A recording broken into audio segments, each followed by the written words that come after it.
Halo teman-teman Saling Sapa, podcast Saling Sapa Jalan-Jalan, satu-satunya podcast naik angkot di Indonesia. Tayangan aneka info menarik di YouTube channel Taufik Sagwanto. Like, share, and subscribe. Jadi saya bilang sama istrinya, ini kan kita alasan aja. Ini kan kita di sini tidak ada saudara. Gimana kalau kamu bersalin di rumah Jombang saja? Karena ini kan anak pertama. Kalau di rumah nanti ada yang menjaga. Alasannya itu aja gitu. Padahal saat itu saya tidak tahu mau cari uang kemana. Terus benar istri saya putuskan untuk pulang. Saya balik ke sini. Pikiran saat mengantarkan istri, paling aku mau ngerampok sudah. Karena sudah tidak ada udah.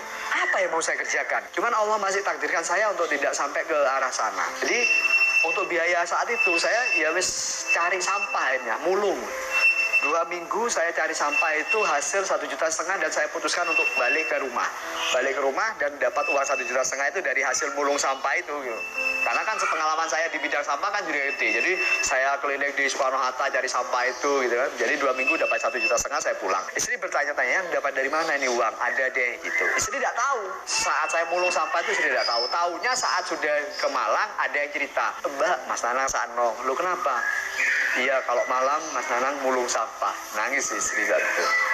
Saya sampaikan sama istri, ini aku punya uang 1,5 juta, cukup lah untuk biaya melahirkan. Nah, melahirkan saat itu di bidan Jombang. Terus 3 hari, Mas, bayangin. 3 hari itu istri menahan sakit persalinan itu. Sama mertua sudah, ayo operasi ya, bisa operasi. Karena 3 hari, Mas. Pembukaan itu tidak nambah-nambah, tapi istri tetap berusaha. Bayangin coba. Ternyata istri menahan sakitnya karena tahu saya tidak punya uang untuk biaya operasi. Misalnya uang minta pun itu ada lah mertua, tapi kan istri berusaha menjaga martabat suaminya itu. Udahlah, dia berusaha untuk 1,5 juta itu untuk bisa lahir. Jadi berusaha di situ istri saya.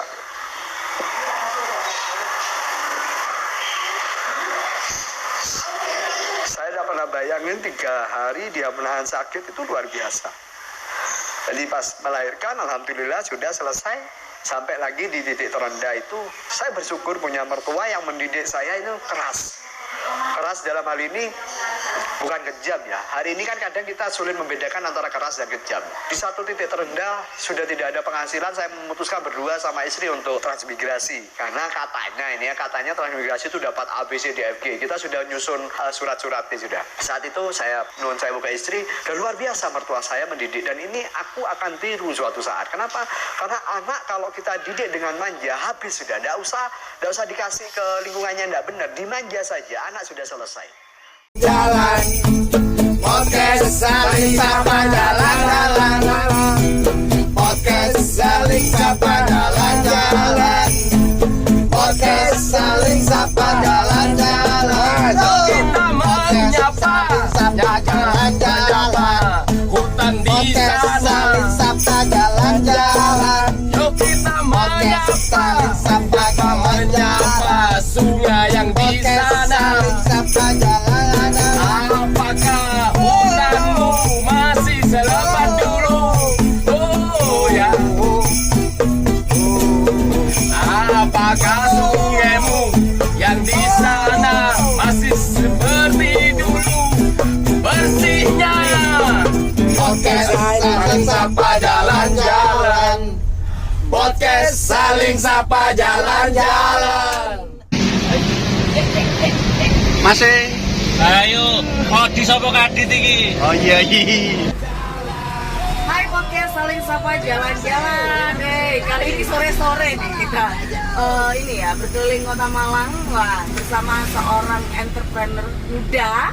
Bisa dibilang muda karena mulainya dari muda banget ya. Dari muda. Ada Mas Nanang dari Ayam Nelongso. Wah. Ayam goreng nelongso. Ayam goreng nelongso. Ya. Ayam goreng nelongso tapi akhirnya bikin gak jadi nelongso gitu ya. Kenapa itu dulu namanya nelongso itu Mas? Apa Mas? Semua yang saya lakukan itu tidak sengaja aja. Oh gitu? Iya, awal kan memang saya sudah pas mau buka outlet, sewa Pujasera, tapi dilarang jualan lalapan. Nah sementara kan saya tidak bisa masak nih. Orang tidak bisa masak, mau jualan apa kalau nggak jualan lalapan? Masa Chinese food tambah rumit dong kan gitu kan. Akhirnya ya udah, aku langsung berpikiran taktis aja. Ini bukan lalapan kok. Nah terus nih bukan lalapan apa? Sego sambal. Oh, oke. Ya asli nih sama aja Sama kan. aja sih sebenarnya. Cuman kan bedanya ini kan nggak ada lalapan nih Pak. Oh ya gitu ya. Terus menunya pun nggak aneh-aneh. Cuman sayap goreng sama ceker goreng aja disiram sambal. Oh gitu ya. Terus namanya apa? Aku bilang langsung ayam goreng nelongso. Nyeretuk aja. Oh itu nggak sengaja? Nggak sengaja. Bukan memang ada filosofinya Nggak ada. Cuman akhirnya kan tanya lu, kenapa kok dinamain nelongso? Sayap kan tangan. Ceker kan kaki.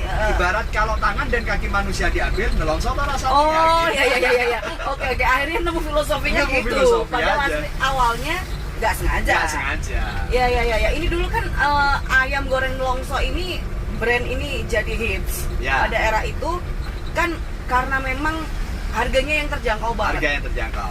dan buka 24 jam. 24 jam. Iya kan, wah itu dulu saya sempat langganan hampir ya minimal seminggu sekali lah ya ke ayam goreng nelongso. Siap. Yang disuap yang ini Yang masih Pujasera. Masih Pujasera. Ya, bener. Iya kan, itu istilahnya buat orang-orang yang bubaran lah ya. Bubaran larinya ke sana ya. Habis nongkrong di kafe, Yo. kalau masih lapar baru ke Bener. Sampai itu tahun berapa itu ya? Kita mulai tahun 2013. 2013? 2013. Oh 2013 ya? Ya, kita mulai. Cuman yang mulai rame-rame di 2015 sama. Oh oke. 15. Awalnya di situ berarti sampai sekarang di 2021 akhir ada berapa outlet? Ada 74. Wait, 6 tahun. Oh, 9 tahun. 9 tahun ada 74 outlet tersebar di Jawa dan Bali. Jawa dan Bali. Yang di Kota Malang aja ada berapa, Mas? Aduh, lupa ya kayaknya. Waduh. Tapi yang 15-an lebih lah. 15-an lebih ya. Di Singosari ada. Singosari ada. Lawang ada. Lawang ada. Terus arah ke selatan ada juga Arah ya? ke selatan, Lawang, Tulen ada. Ada semua ya, lengkap ya. Dan memang sampai sekarang pun harganya juga masih terjangkau. Ya untuk kategori di apa ya? Karena kan konsep kita kan hanya khas Malang kan lalapan nih. Yang kategori lalapan yang kita kemas di ruko ya masih kategori terjangkau. Terjangkau. Dan varian sambelnya ya. Varian sambal. Karena Varian kan sambal. hari ini kan orang kalau nggak sambal nggak oke lah. Hampa gitu. hampa hidupnya. Kalau sambal sekarang yang sekarang ini, kalau awalnya dulu kan saya taunya ada sambelnya cuma ada sambal terasi. Nggak ada dulu malah sambal korek aja. Iya sambal korek ya. Sambal. Oh iya benar sambal korek dulu. Baru mulai muncul ada sambal terasinya. Ya benar. Iya kan, terus mulai muncul ada kangkung. Iya kan. Ya. Terus nah sekarang ini berkembang ini varian sambalnya jadi apa aja? Kita pada dasarnya sebelum pandemi itu kita memiliki 12 varian sambal. 12 varian sambal karena di pandemi ya kita kurangin lah ya karena kan pasti berdampak. Iya. Yang paling baru varian sambalnya apa? Sambal keju. Oh iya sambal keju. Oh iya. Oke. Tapi masih berkutat dengan ayam ya? Masih berkutat dengan ayam karena hari ini yang bisa diterima oleh market kan cuma ayam. Yang paling semua orang pasti doyan. Pasti doyan. Iya, ikan juga nggak semua orang Nggak doyan. semua orang. Ya kan? Harganya juga naik turun. Tapi Naik. ngomong-ngomong kalau soal harga ini kan bahan ya. Betul. Ayam cepet tinggi banget. Tempat tinggi. Nggak usah ayam, cabai yang sekarang paling Cabe parah. kalau yang hari ini cabe masih 80-an ya. Ya, betul. Itu sementara ayam goreng nelongso ini kan brandnya adalah sambelnya yang wow gitu. Ya. Dan ekstra sambelnya gila-gilaan gitu. Dan Nggak- gratis sambil sambal kan. Iya, nggak rugi mas. Jadi gini ya, konsepnya itu sederhana gini. Saat harga itu naik, semua kompetitor itu pasti menaikkan harga toh. Pasti kalau nggak menaikkan harga berarti mengurangi kualitas. Yes. Nah, itu menjadi sebuah kesempatan kita. Kenapa demikian? Market pasti kecewa dengan langganan yang lama. Akhirnya larinya ke kita. Saat harga sudah mulai turun ya kita panennya di situ sih. Jadi mau nggak mau memang secara rasio keuntungan memang turun. Memang turun bisa pas aja aman gitu ya. Bisa pas aja juga aman. Ya kan ibarat kata nih, kenapa Idul Fitri sama Idul Adha lebih meriah Idul Fitri? Padahal kan Idul Adha ini kan hari raya besar. Iya betul. Kenapa demikian? Karena ada Ramadan, Iya. ada puasa lah ya. Ada rangkaiannya Ya, ada cukup puasanya. lama, ada benar. puasanya. Jadi kalau kita dalam berbisnis ada puasanya, saat ada untung itu lebih ini lagi. iya jackpotnya di situ. Oke. 74 outlet. Ya. Itu sebenarnya ini sebenarnya juga menjawab banyak pertanyaan orang ya. dalam waktu 9 tahun 74 outlet itu bukan sesuatu yang gampang gitu loh. Ya kan? Ini apakah di franchise kan? Enggak, kita nggak ada konsep franchise. Uh-huh. Ya. Jadi memang cabang cabang sendiri ya. Berarti Jadi, pusatnya tetap Malang gitu ya. Pusatnya tetap Malang. Jadi kita konsepnya itu kemitraan ya. Jadi pihak mitra itu menyediakan tempat. Oh, begitu, kemitraan gitu ya. Sistemnya Sistem kemitraan. kerjasamanya Ya. begitu. Jadi kalau franchise kan kita lepas. Jadi kita enggak, semua under manajemen. Oh, keren. Ada berapa karyawan, Mas? Kalau sebelum pandemi ya hampir 2000 lah ya. Kalau sekarang pandemi di 1.200-300-an lah. Pengurangannya banyak banget. Ya mau nggak mau sih, kan karena bisnis itu kenapa banyak yang nggak bisa bertahan? Nggak usah bisnis sih, hidup itu banyak orang nggak bisa bertahan karena apa? Besar pasak daripada tiang. Yes, betul. Jadi konsep itu harus benar-benar kita jaga. Jadi ya mau nggak mau omset turun ya mau nggak mau ya kita hari ini kan bukan untuk menjadi seorang pahlawan ya, tapi saat kita menjadi pahlawan tapi akhirnya semuanya pada buntu kan juga iman juga. Gitu. Jadi memang mau nggak mau ya strategi itu ya harus diambil. Harus tetap stabil ya. Stabil ya. Di awal-awal di 2013 itu juga sudah mulai menggeliat usaha kuliner ya di Malang ya. 2000 ya mulai lama sih karena Malang wisata kuliner. Iya, memang. tapi maksudnya gini, outlet makanan-makanan kekinian. Benar Iya ya, kan? 2013, 2012 itu kan udah mulai ya, macam-macam, mulai ada muncullah yang namanya sate taichan apapun itulah ya. Ada kesulitan apa, Mas tuh? Saya tuh punya konsep gini, intinya itu hari ini kita fokus gitu, fokus dan kita perbaiki sistem karena apa yang kita lakukan hari ini pasti akan berdampak di kemudian hari. Intinya di situ aja kalau saya. Jadi saya tidak pernah memiliki strategi terlalu ke depan atau masa depan gitu enggak pernah. Jadi saya hari ini fokus di hari ini.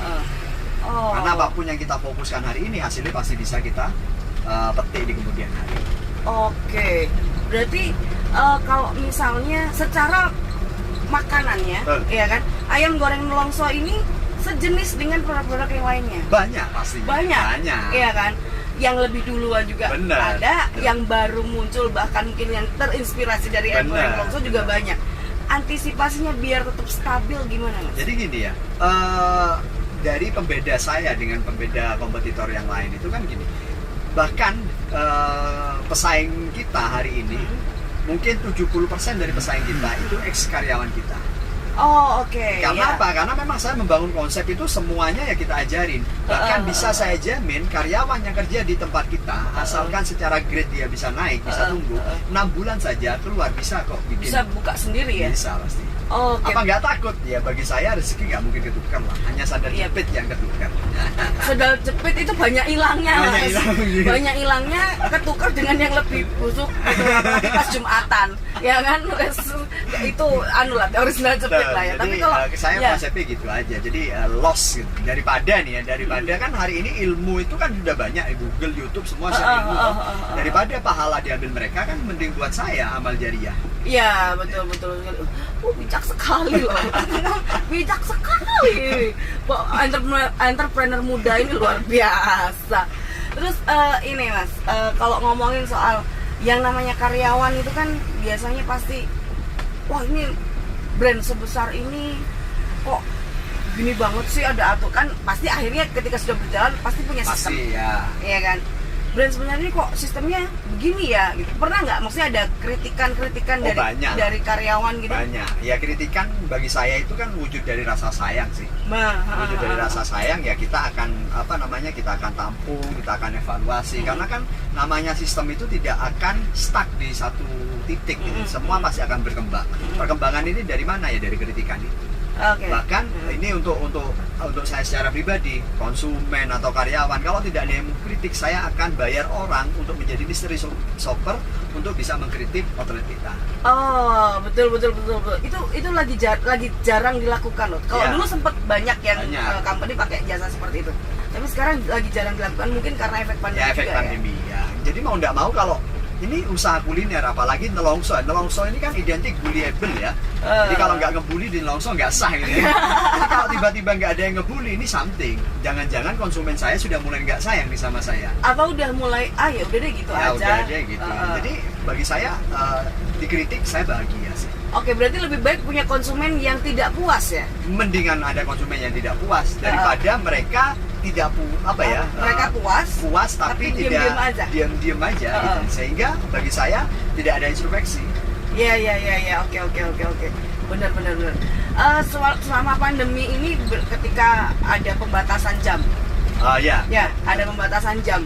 Itu kan akhirnya secara nggak langsung saya pun yang kadang kalau misalnya kelaparan tengah malam ya, pulang kerja jam 1, jam setengah 2, bingung dong mau cari makan kemana. Sempet saya semakin nelongso ketika ayam goreng nelongso yang saya lewatin di daerah Sulfat kok tutup. Karena kena pembatasan jam. Nah itu antisipasinya waktu itu gimana, Mas? Ya mau nggak mau kan kita harus turutin instruksi pemerintah ya, karena kan yang kita hadapi ini semua pandemi yang dirasakan oleh semua orang gitu loh, tidak hanya salah satu pihak aja. Jadi mau nggak mau ya kita harus ngikut lah. Kalau kita nggak ngikut berarti kita kan nggak support pemerintah. Iya, mengikuti aturan pemerintah. Tapi ada saya yang sukanya dari ayam goreng nelongso ini, kalau saya mengamati keliling-keliling beberapa outlet yang ada di Kota Malang, itu justru yang spot-spot. Kalau yang pusatnya di Suhat oke lah, itu emang udah jalanan rame. Tapi spot-spot yang mamring ngono lho. Sing apa ya? Bisa bilang angker, jarang dijamah, orang nggak kepikiran tempat itu jadi tempat usaha, ya kan? Tapi di tangan ayam goreng nelongso, di tangannya Mas Tanang, tempat itu jadi rame dan sekitarnya juga jadi ikutan hidup gitu loh. Makanya sampai detik ini pasti banyak orang dukune Dendi. Masih aja ada ya? Ya pastilah ya. Jadi saya pun dulu masih awal merintis itu pas masih sepi-sepinya gitu ya, masih sepi-sepinya saya juga berpikiran juga kayak gitu. Tapi mindset saya terbuka oleh istri saya saat itu diajak makan di salah satu resto yang paling ramai lah ya, yang sudah multinasional. Istri saya bilang gini, sayang, iya, ayo makan di sini. Wes kamu banyak uang ya, traktiran aku gitu kan. Terus akhirnya istri saya bilang gini, yang coba periksa di sini, resto ini kira-kira muslim apa non muslim? Nggak tahu. Misal nih muslim, ada nggak tulisan kaligrafi di situ?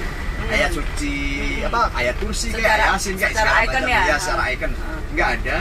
Terus yang kedua, misal non muslim, ada nggak patung Yesus di situ? Nggak ada juga. Misal Konghucu, ada nggak patung Bunda Maria kayak atau kucing yang rame gitu ya?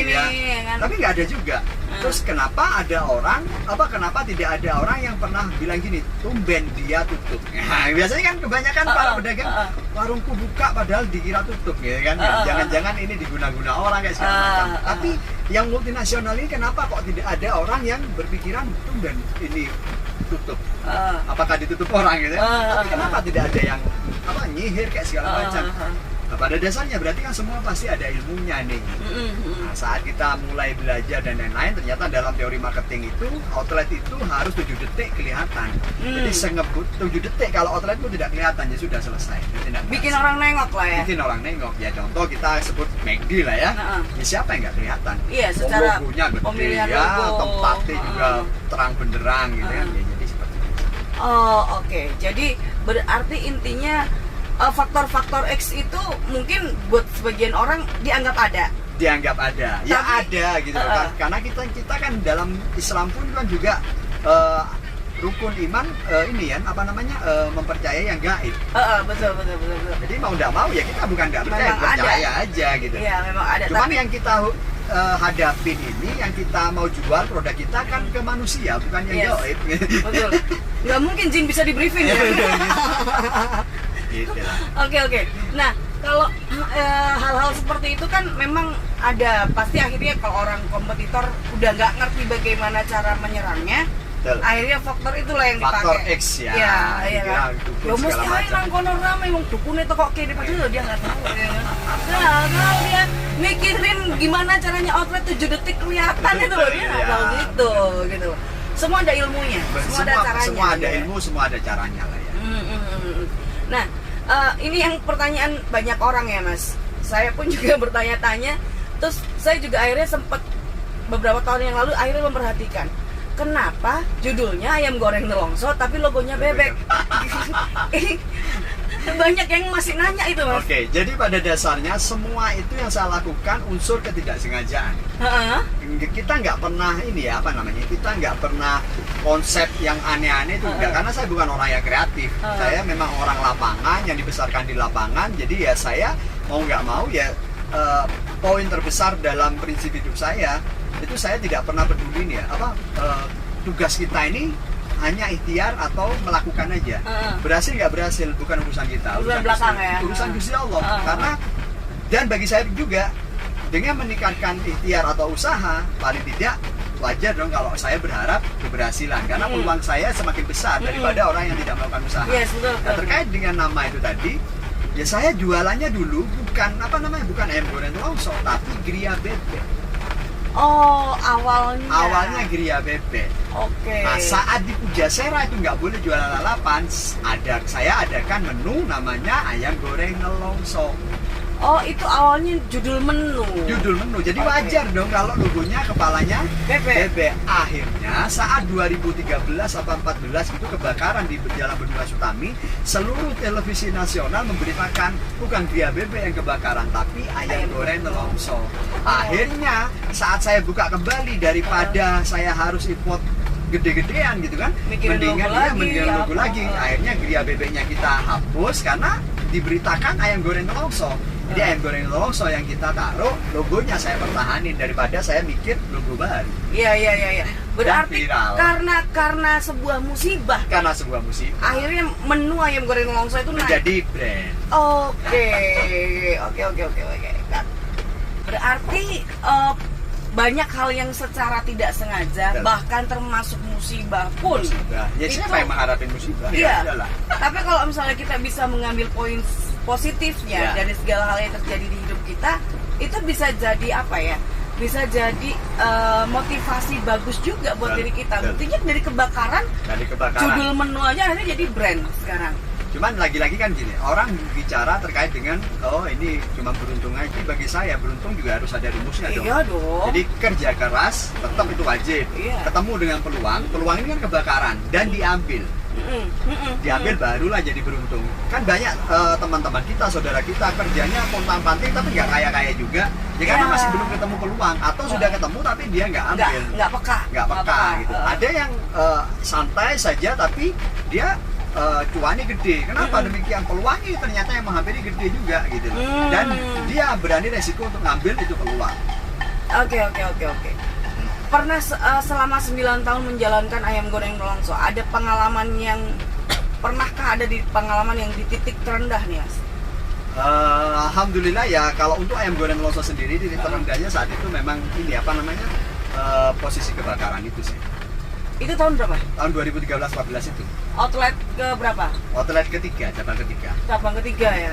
Masih di awal banget Masih berarti di ya? awal. Nah, kalau dalam hidup ya titik terendah ya saat saya di pabrik biji plastik. Saya kan sebelum kuliner kan saya punya pabrik biji Ya. plastik.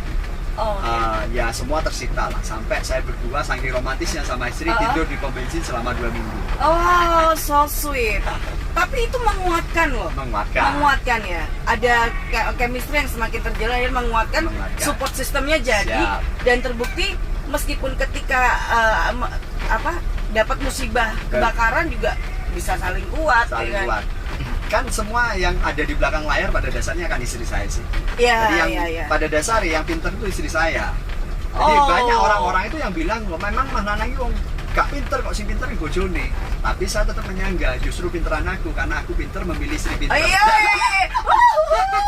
So sweet. Mbak, bener. Mbaknya juga beruntung, Mas Nanang juga beruntung. Ini namanya jodoh kok, ya kan? Oke. Luar biasa ngobrolnya, menyenangkan sekali, menginspirasi sekali. Terima kasih Mas Nanang. Sama-sama. Anu dong, spesial quote buat teman-teman podcast Saling Sapa. Oh, siap. Di sini kan ada sponsornya ini, Sinom. Ker, ojo nek ngombe kopi tok ae, sekali-kali ngombe Sinom. Kene ro, hidup iku isine gak pahit tok, tapi ono kecut-kecute pisan. Kenyang. Oke, terima kasih podcast Saling Sapa Jalan-Jalan. Terima kasih Mas Nanang. Sukses terus. Siap. Ya, semoga brand-brand yang lain di bawah grup Ayam Goreng Nelongso juga Makasih. makin moncer ya. Makasih. Ya, terima kasih podcast Saling Sapa Jalan-Jalan. Tetap jalan-jalan dan Tetap kita jalan-jalan. saling sapa. Bye.